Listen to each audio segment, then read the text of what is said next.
Vamos lá. Olá, sejam muito bem-vindos. Estamos em mais um podcast do Bora Investir e hoje com a presença ilustríssima Mayara Rodrigues, analista da área de research da XP, especialista em renda fixa. Gente, a gente está em 18 de março, só para contextualizar todo mundo. A gente está aí há uma semana da decisão do Copom para a política de taxa de juros no Brasil. O Copom, o Banco Central, os dirigentes, todo mundo que faz parte do Copom já está em período de silêncio e em um mesmo tempo a gente vai ter decisão de política de taxa de juros, a gente teve de quebra 2 recuperações extrajudiciais de grandes empresas, Grupo Pão de Açúcar, Raízen, e a gente tem a sorte de estar com a Mayara Rodrigues aqui em Fortaleza. Mayara, seja muito bem-vinda ao nosso episódio do Bora Investir sobre renda fixa. E eu queria que você trouxesse aqui para todos os nossos assinantes, telespectadores, como que vocês enxergam essa trajetória, né, que a partir da decisão do Copom de janeiro era consensual, uma queda de meio ponto percentual para a reunião agora do próximo dia 18. Queria que você trouxesse todos esses temas aqui de uma forma descomplicada, para no final a gente conversar sobre tudo isso, para onde que a gente vai investir o nosso dinheiro. Então seja muito bem-vinda ao Nordeste Investing, seja muito bem-vinda ao Bora Investir. Muito obrigada, é um prazer estar aqui. Vamos lá, tentar contextualizar um pouquinho. Mas a primeira grande mensagem é muita calma nessa hora. Eu acho que esse é o principal, porque a gente, às vezes, pelo pânico mesmo, acaba contaminando o mercado, toda essa ansiedade, que é natural, é muita coisa ao mesmo tempo. E, às vezes, o investidor acaba ou se desfazendo de uma posição, né, em um momento não tão favorável, ou mesmo alocando em um produto ali por maior aversão ao risco, que não necessariamente seria a melhor opção. Sim. Né? Então, acho que tem que ter calma, tem que conversar com os especialistas aí. Respirar fundo, não é, Mayara? E, claro, fazer ajustes, sim. Né? Mas tudo muito bem pensado. De fato, bastante coisa mudou da última reunião do Copom para agora. Né? Então, como você mesma falou, Milena, esse meio ponto percentual aí era amplamente esperado. Hoje é bola dividida no 0,25 ou manutenção. Né? Então, mudou bastante o cenário. Nosso time de economia está lá fazendo bastante conta para bater o martelo, né, no que vai ser a grande aposta aí. Mas, de fato, as apostas são ou manutenção ou 0,25. Agora, o mercado está muito ansioso para um início de cortes. Né? Então, pode ser que, apesar do momento ali, a gente viu hoje, inclusive, né, dia 18 de março, de novo, o barril de petróleo aí se aproximando dos $100 de novo.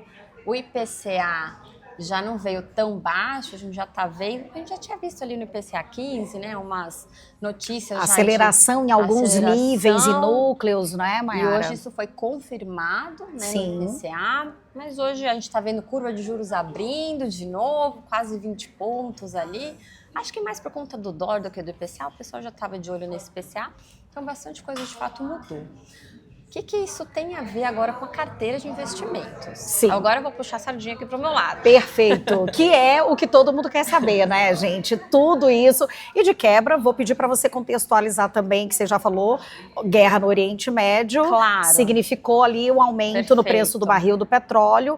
Como que vocês hoje, dentro da área de análise da XP, e olhando principalmente para esses indicadores de inflação, enxergam o quão isso vai ter um efeito dominó no processo inflacionário, não só no Brasil, mas no mundo, né? Porque a gente não vive mais em uma bolha. Então, eu queria contextualiza isso pra gente, como que tá a cabeça de vocês, pra gente ir pro mais importante, que a gente vai deixar pro final, que é aonde investir dentro de tanta oscilação. Tá certo. Esse petróleo, nesse patamar de $100, se ele ficar, de fato, um mês, né, nas contas aí, ele tem um poder inflacionário muito forte globalmente e o Brasil não escapa. Hoje, né, como eu falei, o IPCA já veio um pouco mais alto em outros elementos, então a gente acha que ainda não deu um efeito tão grande, né, na inflação, essa questão do petróleo, isso leva um tempo para se refletir na economia. Mas, obviamente, o Copom, né, a política monetária, ela já olha para frente, né? Eles chamam de horizonte relevante, né, de política monetária. Já vai olhar para 2027. Então já começa a entrar na conta, né? Esse petróleo alto por mais tempo. Então a expectativa é, no melhor dos mundos, vamos lá, no fim de semana dá um baita alívio e aí conseguem iniciar ali o 0,25, né? O pessoal ali se encoraja, né, para começar os cortes. Senão, né, a gente pode sim ter um cenário de manutenção. Isso afeta a inflação e, como falei, né, a política monetária. Agora, dá pra gente olhar o copo meio cheio também. Podemos falar dos investimentos? Sempre. Gente, isso é um aspecto muito interessante, porque quando tem qualquer processo, como que estamos vendo agora, né, guerra, preço do petróleo lá em cima, normalmente a tendência do viés comportamental é o quê? Socorro, quero só dólar, quero só ouro. E, gente, tem oportunidade. Então, em todo ambiente existem as oportunidades e eu quero ouvir de você, Mayara. Claro. Assim, como eu falei primeiro, né, outro contexto, a gente está discutindo aqui se corta 0,25 ou se mantém a taxa. A gente não está falando de aumento de taxa. Perfeito. Então, isso já é um cenário importante.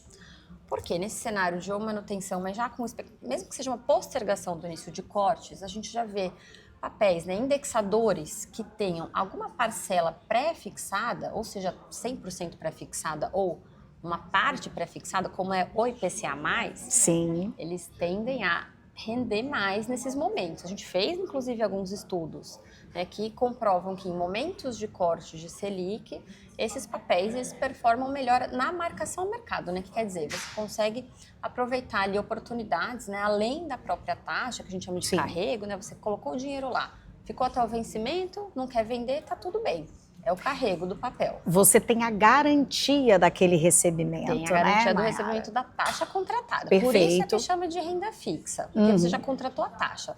Agora, a renda fixa não é fixa, a gente sabe, né? Tem oscilações no meio do caminho se você quiser vender antes da data de vencimento. E justamente a gente fala que essa marcação a mercado, que é quanto está valendo na hora que você quer vender, antes da data de vencimento, nesse momento de ciclo, provavelmente, né, de cortes da taxa de juros, você pode ter um ganho de capital se você estiver posicionado adequadamente ali em títulos pré-fixados ou híbridos, como é o IPCA+. Tem um filho preferido, dentre esses dois. Qual que é o filho preferido, Mayara? Eu tenho o meu também. Tem também? Eu tenho o meu também, que, aliás, em 20 anos de mercado só, fazendo alocação, nunca vi ninguém perder dinheiro. Então, acho que a gente está falando da mesma coisa. Eu acredito que sim. Fala você primeiro. IPCA+. IPCA+. Pois é. Perfeito, Mayara. Os títulos públicos, né, nesse momento, eles têm tudo a ver com maior aversão ao risco. A gente não está falando de risco de crédito, né? Sim. A gente está falando, né, considerado aqui livre de risco, esse investimento, risco de crédito, né? Sim. Vamos falar aqui. Esses títulos públicos. E quando a gente vai olhar a taxa, está bem elevada. Muito. Historicamente elevada. Eu queria entrar nesse ponto com você, Mayara, porque quando a gente olha em alguns momentos de maior volatilidade do mercado, alguns vencimentos de título público das NTNBs já bateram 8% ou acima de 8%.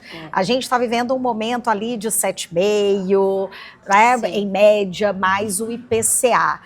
Você acha que esse 8% ou acima de 8%, ele é impossível, ele está muito mais distante ou vai depender de uma continuidade de tempo muito mais profunda e um agravamento do processo no Oriente Médio? É esse o impacto ou é mais referente às nossas contas públicas?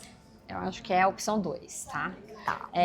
Sim, o 8% aqui na minha visão, né, ele pode atingir em alguns momentos, entendo que é mais pontual por conta de volatilidade, que aí tem a ver com a guerra, com os conflitos ali no Oriente Médio. Por quê? A gente está também fazendo bastante conta ali no time de economia e o próprio governo divulga bastante dados, né, o Tesouro divulga dados e já está num nível, digamos, insustentável de carga de juros para o governo também, não é só para as empresas, né, o governo também tem a remuneração nossa do investimento é o que o governo paga de despesa de juros. Então, muitos até me perguntam, né? Será que não é o novo normal esse patamar? Não tem como ser. Basicamente, é isso. Você diria que é insustentável do ponto de vista da dívida pública. Perfeito. Qual é o nível sustentável, Mayara? Já que você tocou no assunto. É bem diferente do que está hoje. Nas nossas contas é em torno de 5,5%, que é considerado uma taxa de juro real neutra que a gente fala ali. Mas um pouquinho além disso, né? Ainda ficaria razoável, mas certamente entre 6,5% e 7%, 7,5% então, né? 8%, aí já é bastante carga de juros para o governo. E a gente tem visto até um comportamento diferente nos prêmios ali dos títulos públicos. Tá. Por quê? Você tocou num ponto, a questão fiscal do Brasil, né? Então a gente viu o que a gente chama de rally dos ativos, né? Então, viu a bolsa explodir. Sim. Mesmo o pré-fixado, né? Rendeu bastante. Outros títulos, a curva de juros rendeu, eu digo assim, na marcação ao mercado, né? Tinha dado uma aliviada antes dessa parte de conflito. Sim. E a NTNB ficou firme e forte ali, né? 7, 7,5, 8 em alguns dias. Muito por conta dessa dúvida, né, em ano eleitoral, que vai ser proposto, né, de forma estrutural aí para a dívida pública do Brasil, né? Então acho que esse é um ponto bem sensível e pode ser um trigger ali, aí sim, para aliviar as taxas ou não. Se a gente pensar aliviar ou não essa volatilidade nessa curva de juros. Porque o que a gente está falando aqui, gente? Essa sensibilidade de curva de juros se o mercado tem medo em relação às contas públicas, ele vai exigir um prêmio de risco maior. Perfeito. Quando a gente vê esses papéis que eram num juros normal de 5,5% acima de inflação, baterem o que é hoje 7,5%, né? Que virou 7, 7,5%, em alguns momentos 8%. Então, o normal é convergência para os 5,5%. Se a expectativa de pagamento de contas públicas, do gasto do governo for desenfreado, o mercado fala assim, 7 não, 8, 8 não, 9. Então, como que vocês enxergam isso? Com uma volatilidade que esse ano vai ser mais normal por conta de eleição. Sim. E pós-eleição é que o caminho vai ter uma tendência mais clara? É mais ou menos isso que eu posso entender? Exatamente, perfeito. E acho que o mercado todo, a população também, né, em geral, mas falando aqui do nosso mundo, né, do mercado financeiro, está bem ansioso para ver qual que vai ser a proposta, né, dos candidatos aí em relação à coordenação da dívida pública. Ao mesmo tempo, como eu falei no comecinho aqui do nosso papo, tá todo mundo bem ansioso para corte de juros, já está há muito tempo. Com juros muito elevados, não é, Mayara? Muito elevado, e até tem bastante relação com os eventos de crédito que você falou também no comecinho. Sim. Então, isso é ruim para as empresas e também para o próprio governo, né, do ponto de vista de dispêndio de caixa aí pagando juros, né? Sim. Então, até por isso, né, a gente acredita que vai precisar resolver. Então, por isso, nesse momento, tem que aproveitar. Entendi. Então, dado que tá tão caótico, quem vier vai ter que resolver. Vai precisar resolver. Vai precisar colocar isso em xeque e fazer ali o bate-pronto para resolver. Sim. Dito isso, quando a gente enxerga esses movimentos acima de 7,5%, 7, 7,5% ou 8% que seja acima do IPCA, eu sempre digo e a gente sempre fala, tem que aproveitar. É isso mesmo? É isso. A gente tem insistido nessa alocação aí em IPCA+, nesses momentos, e querendo dizer, aproveitem que pode ser que não fique, lógico, não é amanhã que vai cair. Sim. Mas é muito difícil acertar a data, né? E quando a gente fala de IPCA+, é importante a gente falar que a gente já está pensando no médio e longo prazo, né? Exato. Você traz a proteção ali para o seu patrimônio, contra, inclusive, choques inflacionários, que pode ser que a gente passe nesse momento, porque o pessoal pergunta, mas a inflação está caindo, vale a pena ainda IPCA+? Né? Sim, porque olha no momento. No momento. Né? E no momento você vai ver um IPCA um pouco menor, mas o ponto é daqui para frente. Então, se eu tenho um posicionamento de IPCA mais 7 e próximo governo, qualquer que seja ele, endereça um cuidado com contas públicas, será natural que o preço saia de 7 para 6, Sim. para 5,5, e aí eu posso vender antes com esse ganho. Pode. Realizar que é o que a ali gente ganho. ganha, é o que a gente chama de ganho. Exatamente. E não o carrego. Isso. Mas, gente, o que a Mayara falou é muito importante, porque quando você tem um posicionamento em papéis com o IPCA+, obrigatoriamente significa que você está com um pensamento em médio e longo prazo. E o médio prazo não são 6 meses, não é, Mayara? É bom a gente salientar. Não. Então, Muito médio bom prazo, ponto. a gente fala 28 para frente, a gente fala Isso. 2029, 2030, 2033. Isso aí. E uma coisa muito bacana, os títulos públicos federais, as NTNBs, existem as NTNBs, gente, com IPCA mais juros, que pagam juros semestralmente. Então você ainda tem um dinheirinho, um fluxo caindo na conta positivo de Dá pra investimentos. montar estratégias que todo mês caia para você, dependendo do vencimento que você comprar. Perfeito. Compra, né? Par, ímpar, enfim. Aí depois vocês consultem a Milena, tem mais estratégia. Dá para montar uma estratégia bacana, não é, Mayara? Dá, completamente. Bom, Mayara, a gente falou disso, falamos de IPCA+, você falou no comecinho, o pré-fixado, ele é interessante, mas em uma proporção bem menor. Menor e um pouquinho mais curta já do que o IPCA+.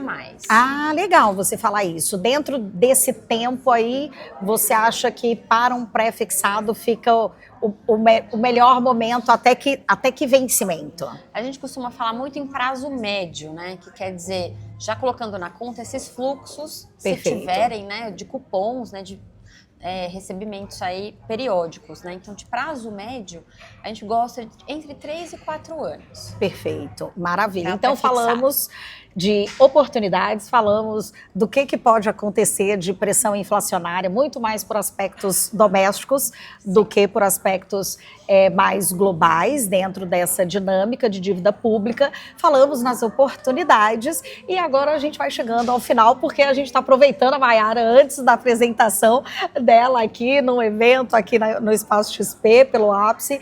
Então, eu queria que você colocasse aqui quais as palavras finais que você diria aqui para o investidor, para a investidora aqui no Brasil. Ótimo. Nesse momento que a gente gosta de falar, um momento de caos, é onde a gente também consegue encontrar as melhores oportunidades, com muita calma, muita cautela. Perfeito. Mas as taxas, obviamente, vão subir nesse momento para refletir a maior aversão ao risco. E é onde você pode aproveitar para fazer um investimento, aproveitar essa janela de mercado, e estamos passando por isso agora, então aproveitem. Maravilha. Mayara, muito obrigada por você participar, e para você que nos assiste, fique com este episódio, não perca, compartilhe para quem você quiser e bora investir. Até o próximo programa.